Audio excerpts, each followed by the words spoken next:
E aí galera, que lê Gibi, tudo tranquilo com vocês? Sejam muito bem-vindos ao Eu Leio Gibi. O meu nome é João e o vídeo de hoje é pra gente bater um papo, pra gente conversar um pouquinho sobre um quadrinho que eu tava dando uma olhada ali na minha estante, olhando alguns gibis, e eu bati o olho nele, fazia tempo que eu não lia novamente, que eu não relia esse gibi, e quando eu olhei e falei, cara, eu vou reler esse quadrinho, faz tempo que eu li, e quando eu terminei de ler, eu falei, eu preciso conversar com a galera do canal a respeito dessa publicação, eu preciso bater um papo com a turma lá do canal a respeito desse quadrinho, por quanto de tudo aquilo que ele traz nas suas páginas e da importância que ele tem, que embora já tenha um bom tempo que foi publicado, ele ainda é muito pertinente, ele ainda é muito jovem dentro das coisas, porque eu não acho que o ser humano amadureceu tanto de 1982 para cá. Por quê? Porque Deus Ama e o Homem Mata foi publicado originalmente em 1982 lá nos Estados Unidos, né? E depois a editora Abril, em 1988, publicou essa graphic novel sobre o título O Conflito de uma Raça. E foi a primeira vez que eu li esse quadrinho na série graphic novel da editora Abril, e que trazia esse nome. Eu acho que a Abril talvez tenha utilizado esse nome para dar uma atenuada, né, no drama, na situação toda, a proposta aqui, porque talvez eles tenham pensado Deus Ama o Homem Mata como um título pesado demais, né? E então o conflito de uma raça talvez fosse um pouco um pouco mais leve.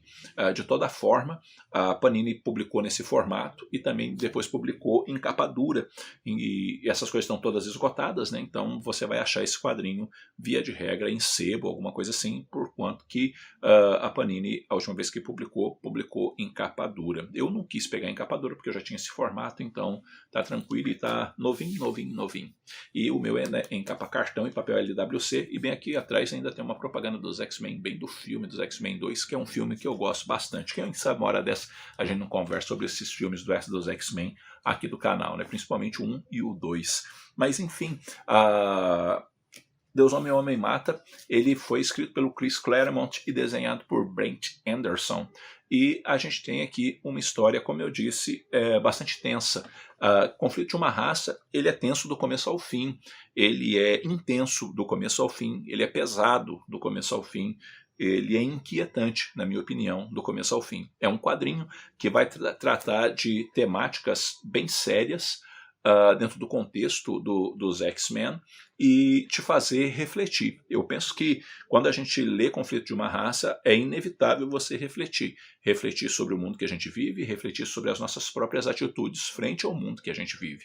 Não se trata de um quadrinho que vai fazer uma panfletagem sobre alguma coisa. Ele retrata a natureza humana de uma forma que casa perfeitamente dentro da história. A história é muito boa, é muito boa, é muito bem conduzida.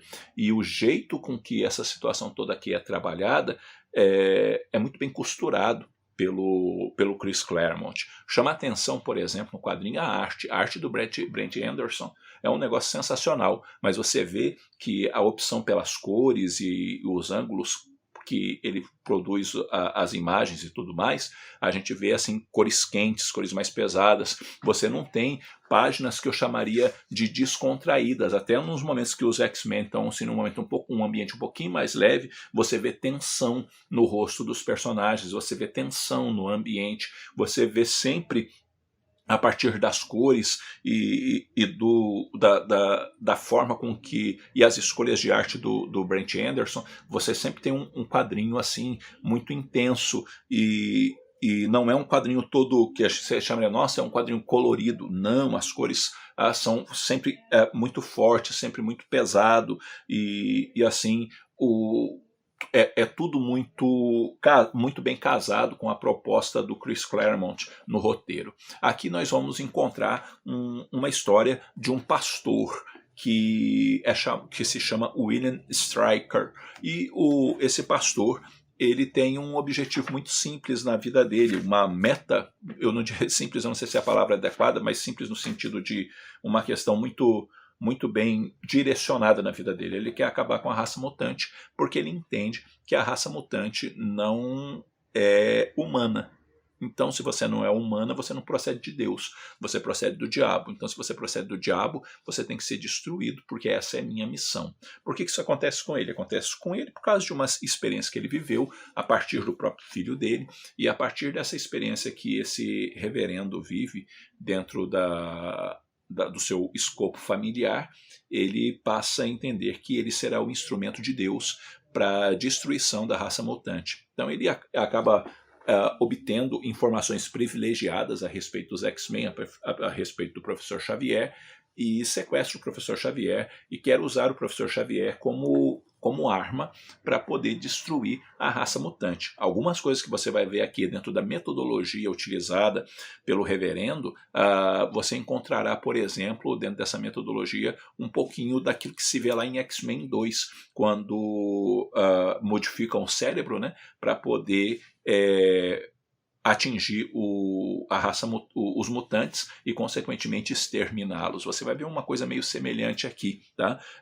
Para você mais ou menos entender do que eu estou falando a partir das propostas do Chris Claremont. E aqui, dentro da narrativa, uma vez que ele tem esse objetivo, ele também vai ter um grupo armado a seu comando que está matando mutantes. E dessa forma, os X-Men vão procurar um caminho para dar um jeito nisso, aliados, inclusive, ao Magneto, por quanto que o Magneto acaba num parque vendo duas crianças mutantes assassinadas, e sabe que faz parte, essas crianças foram assassinadas pelo grupo chefiado pelo Stryker, e dessa forma o Magneto entende que tem que dar o jeito nessa situação toda por quanto que está acontecendo e matar todo mundo, né, porque enfim é o jeito de ser do Magneto dentro desse período, né, por quanto que ele pensa que tem que se reger as coisas com mão de ferro para que os humanos parem de perseguir os mutantes, e ao mesmo tempo tem os X-Men tentando achar um caminho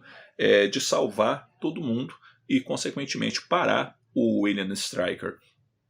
E aí a gente vai ter um quadrinho que pesa muito no conceito na questão do preconceito, da forma de lidar com o preconceito. É um quadrinho que vai também trabalhar muito a questão religiosa, por quanto que o Stryker vai usar o tempo todo a Bíblia para justificar suas ações, e você vê o quão perigoso o mau uso da Bíblia, usar errada o elemento da fé, usar de forma tendenciosa o elemento da fé para induzir pessoas a fazer coisas absurdas, a induzir pessoas a odiar o outro, a induzir pessoas a não olhar o seu próximo como pessoa, por exemplo.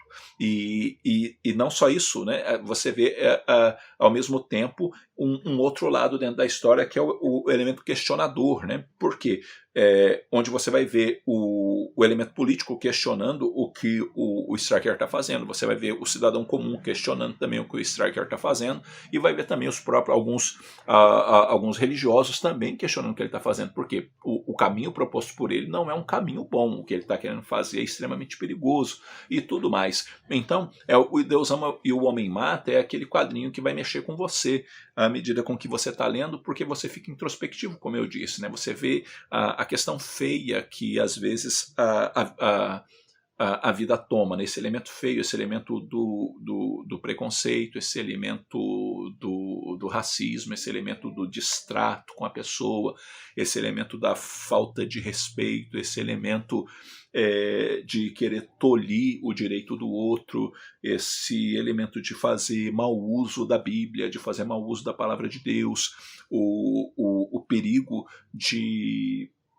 do próprio fanatismo religioso, e não só isso, a questão de não assumir as suas próprias faltas, as suas próprias culpas, e entender que aquele negócio ruim que aconteceu com você é porque Deus queria que esse negócio acontecesse com você, para você agora ser essa pessoa detestável que você é. Ou, sabe, uns negócios desse tipo que são trabalhados ali dentro, onde você nota também que a visão de Deus é determinante também dentro da história, por quanto que tem um momento, por exemplo, que a Kitty diz, né, que o Deus que o o Stryker prega, né, anuncia, ela não quer. Ela vai explicar lá os motivos, né, exatamente por que, eu não vou dizer para vocês, mas ela explica, né, esse Deus assim eu não quero. Né, por quê? Porque não é Deus. Né, não é Deus. Deus não é daquele jeito, Deus não fez assim.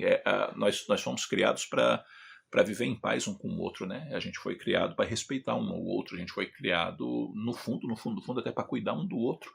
E muitas vezes a gente não quer isso não. A gente às vezes se veste num ar de superioridade, de arrogância, que é extremamente ruim e nunca vai fazer bem.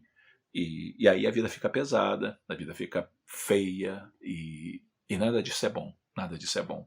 Mas sempre vai ter o fio de esperança. E é nesse fio de esperança da atitude certa, do comportamento certo, da resposta certa, de não deixar a esperança morrer, que a gente consegue sempre enxergar um vislumbre, a gente consegue enxergar digamos assim, uma flor se abrindo, a gente consegue enxergar alguma coisa que vai nos colocar numa posição de que ainda vale a pena lutar por alguma coisa que é correta, que é justa, que é direita, sem ter que passar por cima do outro, desrespeitar o outro, ou tratar o outro como se nada fosse.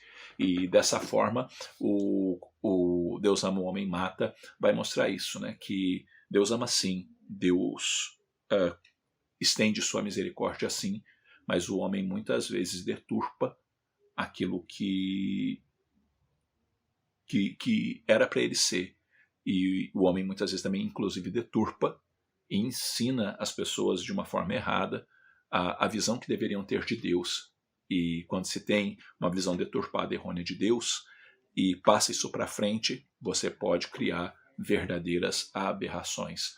E o Stryker é uma dessas aberrações. Aberrações que, infelizmente, a gente vê até hoje. E o ódio não cessou, o brigueiro não parou, as pessoas ainda continuam odiando uma outra, as pessoas ainda continuam desrespeitando uma outra, e a gente tem que fazer com que a esperança permaneça viva, para que a gente possa olhar de fato no olho um do outro, respeitar um ao outro, querer cuidar um do outro, querer se importar um com o outro, porque no fundo, tudo que a gente é gente. Só isso. Nós só somos pessoas e sim, precisamos uns dos outros. Bom, galera, é isso aí. Eu vou ficando por aqui. Logo eu estou voltando com outro vídeo. Um abraço forte a todo mundo. Até a próxima.